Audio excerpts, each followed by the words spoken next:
Assalamualaikum warahmatullahi wabarakatuh. Perkenalkan, saya Ingrid Devi Fitriana dengan NIM V1323037 dari Program Studi Manajemen Pemasaran. Di sini saya akan melakukan praktik SEM PLS dengan software Smart PLS, menganalisis suatu data dengan moderating effect, guna memenuhi tugas ujian akhir semester dari mata kuliah Marketing Research. Nah, yang pertama kita akan buka software Smart PLS terlebih dahulu.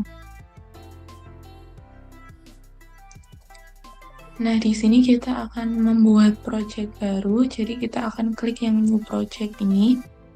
Kita akan beri nama UAS Marketing Research. Setelah itu kita klik OK. Nah, di sini kita akan mengimport data Excel, jadi kita klik yang ini, double klik to import data. Kita pilih data Excel yang sudah disediakan. Kita klik OK. Nah, ini akan muncul datanya seperti ini. Lalu kita akan klik yang UAS Marketing Research ini. Selanjutnya di sini sudah tersedia kanvas kosong. Nah, nanti di sini kita akan membuat 9 variabel untuk indikator yang ada di sini. Nah, ini kita klik yang laten variabel. Setelah itu kita buat 9, yaitu yang pertama 1, 2, 3, 4, 5, 6,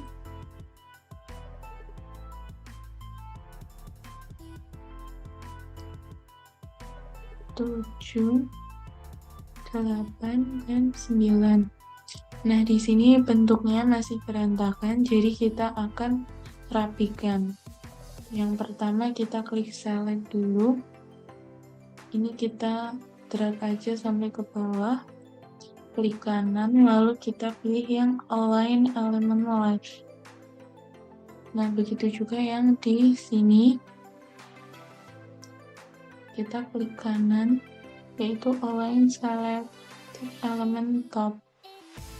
Nah, langkah yang selanjutnya yaitu kita akan rename variabel yang ada di sini.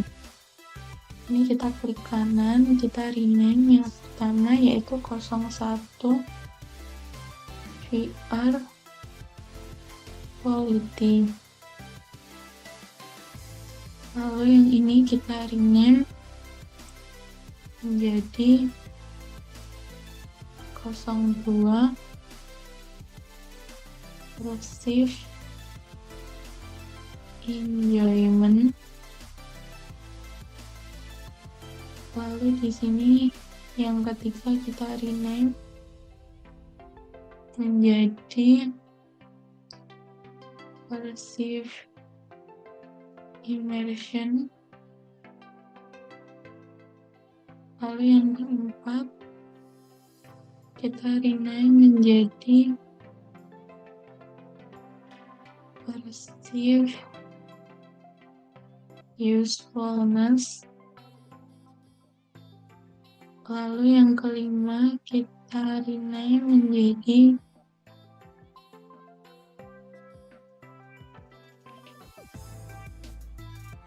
perceive cost. Yang keenam kita rename menjadi perceive risk. Yang ketujuh kita rename menjadi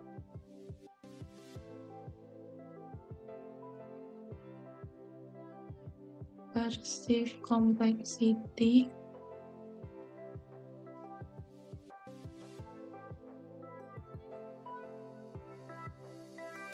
Ke-8 kita ubah menjadi perceive value. Dan yang ke-9 kita rename menjadi behavior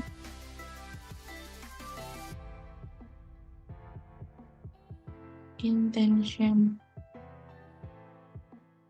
Kita klik OK. Nah, sudah seperti ini. Lalu selanjutnya kita akan memasukkan indikator yang ada di sini ke dalam variabel di sini. Indikator pertama yaitu CH ini sampai dengan SG sampai VI ini kita pindahkan ke variabel VR quality. Lalu yang selanjutnya variabel PE ini, indikator PE ini, PE1 sampai dengan PE5 kita pindahkan ke perceived enjoyment ini. Lalu yang selanjutnya PIM1 sampai dengan PIM4 pindahkan ke perceived immersion ini. Lalu yang selanjutnya PU1 sampai dengan PU4 kita pindahkan ke variabel 4. Selanjutnya PC01 sampai dengan PC03 kita pindah ke sini. Lalu ada PR01 sampai dengan PR03 kita pindah ke sini. Lalu PCOM1 sampai PCOM3 kita pindah ke sini. Setelah itu PV1 sampai dengan PV3 kita pindah ke sini. Selanjutnya PI1 sampai dengan PI3 kita pindahkan ke behavioral intention. Nah, dari indikator ini kita bisa ubah untuk kita pindahkan ke atas saja. Jadi seperti ini. Lalu setelah itu kita akan menghubungkan antara variabel satu dengan variabel yang lain. Jadi kita pilih yang connect. Ini tinggal kita tarik aja ke sini. Kita connect-kan.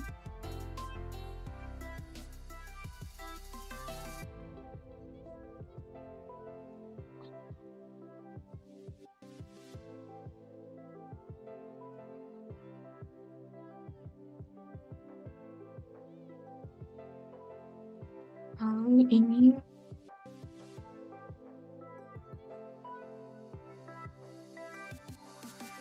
konekkan ke sini.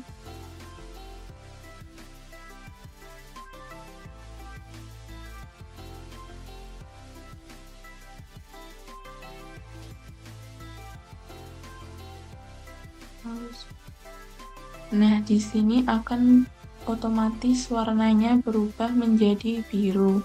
Lalu langkah selanjutnya yaitu kita pergi ke calculate PLS algorithm.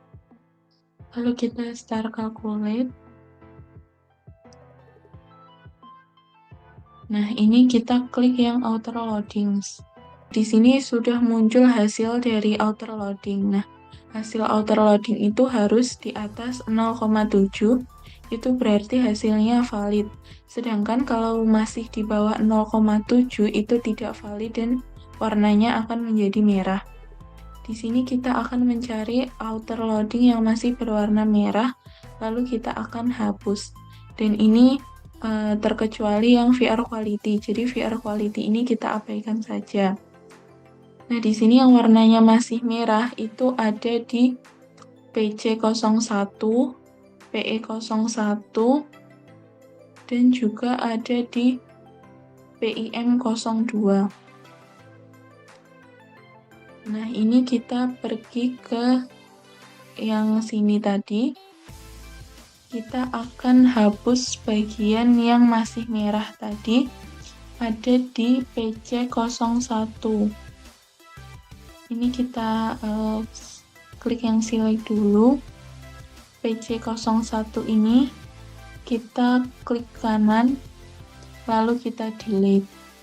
Setelah itu ada di PE01 ini, kita delete, dan juga ada di PIM02, ini kita delete.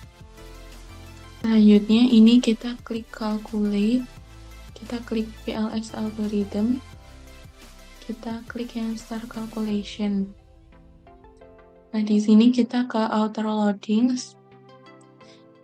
Nah, di sini kita sudah bisa lihat bahwa sudah tidak ada lagi angka yang berwarna merah.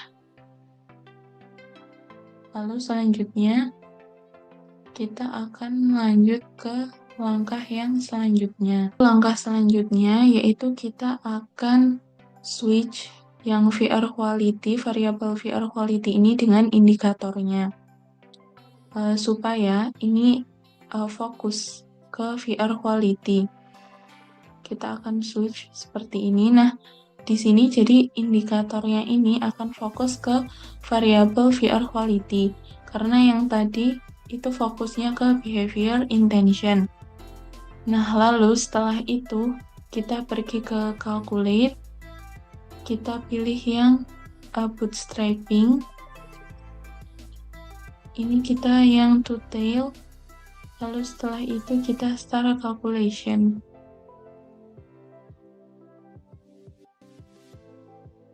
Nah, sudah muncul seperti ini, kita pergi ke outer weights. Nah, lalu selanjutnya di sini kita akan mencari data yang merah tapi ke yang VR quality. Di sini ada dari CQ02, lalu dari VR01 ini tidak ya, karena ini bukan mengarah ke VR quality. Lalu ada dari SQ01, SQ03, FI03, dan juga FI04. Nah, langkah selanjutnya yaitu kita pergi ke sini. Kita akan menghapus data yang tadi merah. Tadi ada dari CQ02, dari CQ02, ini kita delete. Selanjutnya ada dari SQ01, lalu ada dari SQ03, FI03,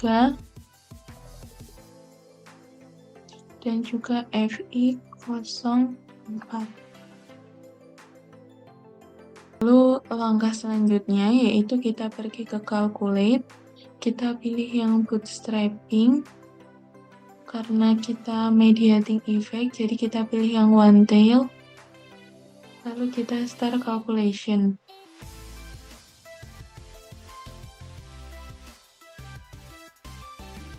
Nah, ini kita perbesar terlebih dahulu. Nah, di sini ada final resultnya, ada path coefficient, ada total indirect effect, ada specific indirect effect, dan juga ada total effect. Nah, di sini sudah muncul final result dari path coefficient. Di sini dapat disimbolkan bahwa VR quality itu berpengaruh signifikan terhadap perceived enjoyment, perceived immersion, perceived usefulness, perceived risk itu secara negatif, dan perceived complexity secara negatif. Namun, pengaruh VR quality terhadap perceived cost itu tidak signifikan. Lalu, perceived enjoyment, perceived immersion, dan perceived usefulness itu berpengaruh signifikan terhadap perceived value. Tetapi sebaliknya, perceived cost, perceived risk, dan juga perceived complexity itu tidak berpengaruh signifikan terhadap perceived value. Dan yang terakhir, perceived value itu berpengaruh sangat signifikan terhadap behavioral intention. Ini sudah terdapat final result dari total indirect effect.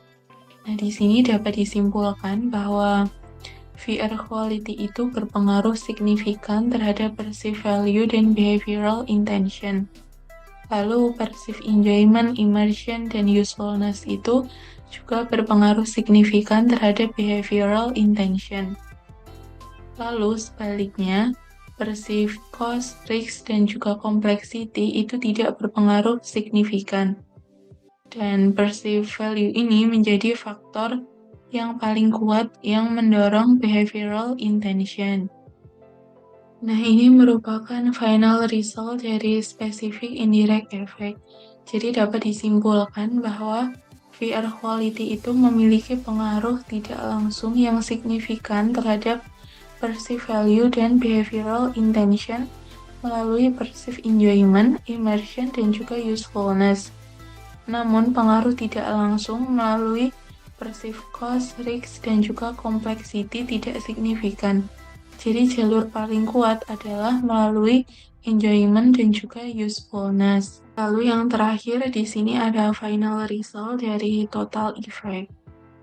Nah, jadi secara total VR quality itu berpengaruh signifikan terhadap perceived value dan behavioral intention, baik secara langsung maupun tidak langsung. Lalu perceived enjoyment, immersion, dan juga usefulness itu juga berpengaruh total signifikan terhadap keduanya.